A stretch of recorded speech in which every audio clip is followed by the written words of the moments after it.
সবের হিসাব তারা যদি করতে থাকেন, এটা তারা বুদ্ধিমানের কাজ করছেন। তাহলে বুদ্ধিমানের বোকার মতন কাজ করলে তারা তো আমাদের আত্মীয়, তারা তো আমাদের স্বজন, তাদেরকে সতর্ক করে দেওয়ার দায়িত্ব আমাদের না? ইমাম যদি ভুল করে মুক্তাদি তো সতর্ক করে দিয়ে শুদ্ধ করে লোকমা দিতে পারে না? মানলাম যে তারা খুব বিরাট বড় কিছু হয়ে গেছেন, তারা যদি দিনের দিকে ইমাম হন, কখনোই তো নয়, যদি হন তবু মুক্তাদি হিসেবে তো লোকমা দেওয়া যাবে, তো লোকমাটা দেন। যদি শুদ্ধ লোকমা মুক্তাদি দেয়, ইমাম যদি লোকমাটা না নেয়, তখন আর ইমামের ইত্তেবা করা যাবে না, যাবে? এটা মাসলা না? আর যদি শুদ্ধ লোকমা হয়, ইমামকে এটা নিতেই হবে, যদি না নেয় ইমামের নামাজই নষ্ট হয়ে যায়, হবে কিনা? সুতরাং এই জন্য নামাজ এই দিনদারি নষ্ট করবেন না। মাঝখানে এসে উঠে এসে জুড়ে বসে রাসূল পাক সাল্লাল্লাহু আলাইহি ওয়াসাল্লাম জীবনে যেটা কোনোদিন করেননি, সাহাবায়ে কেরাম তাবিঈনগণ কোনোদিন করেননি। 14 বছর ধরে আল্লাহ দ্বীনের মোবাল্লিগ প্রচারক যারা কোনোদিনই করেননি, সেই আমলগুলো নিয়ে এসে এখন সবাইকে ওর মধ্যে ঢুকতে বলেন, বাড়াবাড়ি করেন, হাত ধরে টানেন মসজিদে, বলেন শোনেন ভাই বহুত ফায়দা হবে ভাই। কি শয়তানি কথাবার্তা! আপনার কোনো দলিল নাই, কোনো বেস নাই, কোনো ভিত্তি নাই, সিলসিলা নাই, সনদ নাই। আপনারা কিভাবে যারা সনদ বানাবো তাদেরকে আপনি গোমরা হতে বলেন?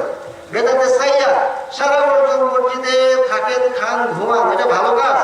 এই কাজটা রাসূল পাক সাল্লাল্লাহু আলাইহি ওয়াসাল্লাম করেছেন? রাসূল পাক সাল্লাল্লাহু আলাইহি ওয়াসাল্লাম মসজিদের মধ্যে থেকেছেন, খেয়েছেন, ঘুমাইছেন একটা সময়, তখন রমজান মাসের শেষ 10 দিন। কি জন্য? ওই শেষ 10 দিনের মধ্যে একটা রাত আছে লাইলাতুল কদর, ওটা যাতে পান, এই জন্য নাকি? ওই 10 দিন বাদে অন্য দিনকে লাইলাতুল কদর হয়। আপনারা কি ধরনের ইতিকাফ করেন? ভুয়া কথাবার্তা, সুন্নতের সাথে মিল নাই আপনাদের ইতিকাফ। আর বলুন নফল ইতিকাফ করি, নফল হয়, যেটা ফরজ নাই সেটা নফল হয়। যে জিনিসের ফরজ নাই সেটার নফল কখনো হয় না। আসল থাকলে তারপরে অতিরিক্ত বলা যায়। একজন লোকের 10 টাকা আছে, 100 টাকা যদি থাকে, তারপরে যদি 10 টাকা থাকে, তাহলে বলা হয় 10 টাকাকে অতিরিক্ত। যার 100 টাকা নাই, তার 10 টাকা থাকার সম্ভাবনা অতিরিক্ত বলা যাবে? আসল না থাকলে অতিরিক্ত তো থাকেই না। দৃষ্টান্ত স্বরূপ বুঝে নেই, যেমন মনে করেন একটা কথা, ফরজের পরে হচ্ছে ফরজে কিফায়া, জানাজার নামাজ হচ্ছে ফরজে কিফায়া। জানাজার নামাজ কখনো নফল হয়? শুনছেন কোনোদিন? আমি নফল জানাজার নামাজ পড়তে গেছিলাম। ওয়াজিব, ফরজের পরে হলো ওয়াজিব। ওয়াজিব যেমন ঈদের নামাজ ওয়াজিব। শুনছেন কোনোদিন কেউ বলছে যে আমরা নফল ঈদের নামাজ পড়ি? শুনছেন? তো ওয়াজিবের হয় না, ফরজে কিফায়ার হয় না, তারপরে আসলে সুন্নতে মুআক্কাদা। সুন্নতে মুআক্কাদা কিফায়া ইতিকাফ। এই সুন্নতে মুআক্কাদা কিফায়া কিভাবে নফল হয়? তাহারী শরীফে পরিষ্কার বলা আছে, যার ফরজ যেটা নাই সেটা নফল নাই। এটা হতেই পারে না, এটা ভিত্তিহীন কথাবার্তা। এরপরে জোর জবরদস্তি করে ইতিকাফের কোনো সুন্নতই সুন্নতের সাথে মিলে না। সুন্নতের সাথে যে ইবাদতের যোগ নাই সেটা আল্লাহর দরবারে কবুল হবে না। কি বলেন হবে? কারণ আল্লাহ জাল্লা জালালুহু হুকুম হচ্ছে ফাত্তাবিউনি, রাসূলুল্লাহ সাল্লাল্লাহু আলাইহি ওয়াসাল্লাম ইত্তেবা করতে হবে। আবার হাদিস শরীফে বলা আছে 2টা শর্ত লাগবে আল্লাহর দরবারে ইতিকাফ কবুল হওয়ার জন্য। একটা হচ্ছে বিশুদ্ধ আল্লাহর নিয়ত, আল্লাহর সন্তুষ্টি নিতে ইবাদতটা হতে হবে। আর 2 নম্বর কথা হলো ইবাদতটা সুন্নত তরিকা অনুযায়ী হতে হবে। যে সুন্নত তরিকা অনুযায়ী ইতিকাফ করলে তো ওই 10 দিন ইতিকাফে থাকতে হবে। তার বাইরে ইতিকাফ করলে ওটা সুন্নতের সাথে তার মিলল না, ওই ইতিকাফ কবুল হবে? ওটা তো ইতিকাফই না, ওটা মঙ্গলা সমস্ত কিছু। শরীয়তের ভাষা পরিভাষাকে এভাবে তাহারিফ করলে তো হবে না। যত বড় মুফতি হন, যত বড় আমল, যত বড় আলেম হন না কেন, সুন্নতের বিরুদ্ধে ফতোয়া দিতে পারবেন? কিন্তু এক শ্রেণীর আলেম দেখি সুন্নতের বিরুদ্ধে দাঁড়িয়ে গিয়েছে। তাদের সবাইকে আমরা তওবার আহ্বান জানাই, তওবা করে আমরা সবাই ভালো হয়ে যাই। এই যে মওদুদি ফিতনা, এটা এখন পর্যন্ত এদের তওবার কোনো লক্ষণ নেই। আজকে 25শে মার্চের রাত্রি একটা ঐতিহাসিক ঘটনা এই রাত্রে ঘটে গিয়েছে, আমরা সবাই জানি না? এইখানে পাকিস্তানি সেনাবাহিনী নির্বিচারে এদেশের সাধারণ মানুষকে, বহু মানুষকে হত্যা করেছে। আমি নিজেও সাক্ষী। 25শে মার্চ আমি ঢাকায় ছিলাম। নিরপরাধ লোকদেরকে, খেটে খাওয়া শ্রমিক মজুরদেরকে হত্যা করেছে। এই যে জালেম, মুসলমান যদি জুলুম করে তো তাকে জালেম বলা যাবে না? মুসলমান কাফেররা খালি অন্যায় করে, মুসলমানরা করে না? আমরা করি না? এখন এই যে অন্যায়ভাবে হত্যা করা হলো, তাদেরকে যারা সমর্থন দিল তারা ভালো কাজ করলো? হাদিস শরীফে বলা আছে ইমানদার লোক কারা? 1 নম্বর ইমানদার হচ্ছে ওই ব্যক্তি যে অন্যায় হতে থেকে শক্তি প্রয়োগ করে ওই অন্যায়টাকে বাধা দিয়ে প্রতিহত করার চেষ্টা করে, প্রথম শ্রেণীর ইমানদার।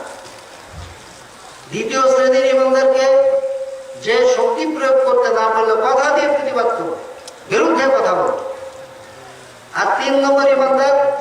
দিয়েছেন ইমানদারকে যে শক্তি প্রয়োগও করতে পারে না, বিরুদ্ধে কথাও বলতে পারে না, হক কথাও বলতে পারে না, কিন্তু সে মনের থেকে কাজটাকে সে ঘৃণা করে। যারা এই যে 71 সালে 5 থেকে 40 দিন আগে যারা জুলুম করেছে, যারা এই মওদুদি ফিতনা মওদুদি মতবাদের অনুসারীরা তাদের সমর্থন করেছে, জালেমদেরকে করে নাই? আপনারা জানেন না এটা? এখন তারা জালেমদের সমর্থন করেছে, তাহলে ইমানের পক্ষে আছে? 3 শ্রেণীর ইমানদারের মধ্যে তারা পড়ে? তারা তো ইমানের বিরুদ্ধে দাঁড়িয়ে গিয়েছে। আজকে 40 বছর পরে আপনাদের হুঁশ হচ্ছে না? আপনাদেরকে তওবা করতে হবে তো, আল্লাহর কাছে হিসাব দিতে হবে না? তওবা করার মতো কোনো লজ্জার কিছু আছে? সুতরাং এই যে মওদুদি ফিতনা, কাদিয়ানী ফিতনা একটা আছে, এরা কি বলে? হাদিস শরীফ পরিষ্কার বলা হচ্ছে লা নবিয়্যা বাদি, আমার পরে কোনো নবী নাই। আর তারা বলছে যে এই হাদিসের ব্যাখ্যা করছে যে এই হাদিসের মানে হচ্ছে আমার পরে আমার মতন এরকম খুব বেশি মর্যাদাশালী নবী নাই, কিন্তু নবী যে একেবারে নেই তা না। গোলাম মোহাম্মদ কাদিনী হচ্ছে নবী, শুনছেন? এদেরকে মুসলমান বলা যাবে? সুতরাং কাদিনী ফিতনা, শিয়া ফিতনা, মওদুদি ফিতনা, তারপরে এরকম সওয়াবের ফিতনা, এই সমস্ত ফিতনা বা যারা ফিতনার মধ্যে ঢুকে গেছেন, আমরা মনে করি যে আপনারা ভালো লোক, আমাদের আত্মীয় স্বজন, আপনাদের প্রতি আমাদের মমতা আছে, আপনারা শয়তানের পক্ষে রয়েছে। কল থেকে শয়তান তাড়াতে হবে, এই বিদ্যাটা আপনারা শিখেন নেই, কল বিয়েলেন আপনারা শিখেন নেই। সুতরাং এই কল থেকে শয়তান তাড়ানোর বিদ্যা যারা জানে তাদের কাছে আপনারা জান নেই না। যদি গিয়েছেন এখন যান, এখন আসেন, এখন তওবা করেন, এখন তাদের প্রতি এবং সমস্ত বিশ্ব মানবতার প্রতি, সমস্ত মানুষের প্রতি তওবার আহ্বান জানিয়ে আজকে আমাদের এই মাহফিলের আলোচনা আমরা এখানে ইতি টানছি। আলহামদুলিল্লাহ। এখন কি মাহফিলে এরকম লোক কেউ আছেন যে এখন বায়াত হতে চান বা তওবা করতে চান? আমরা তো বুঝতে পারছি না, মনে করছি সবাই ইতিমধ্যে বায়াত হয়ে গেছে। আমরা এখন যদি কেউ চান একটু যদি হাত তোলেন তাহলে আমরা বুঝতে পারবো, এবং এই সময় বায়াত করার পরে আমরা মাহফিল শেষ করে দেবো। দাঁড়িয়ে যান, দেখি কয়জন এরকম আছেন। আচ্ছা, যে কয়জনই থাকুন সামনের জায়গাটা খালি করে দেন, সবাইকে সামনে আসতে দিন।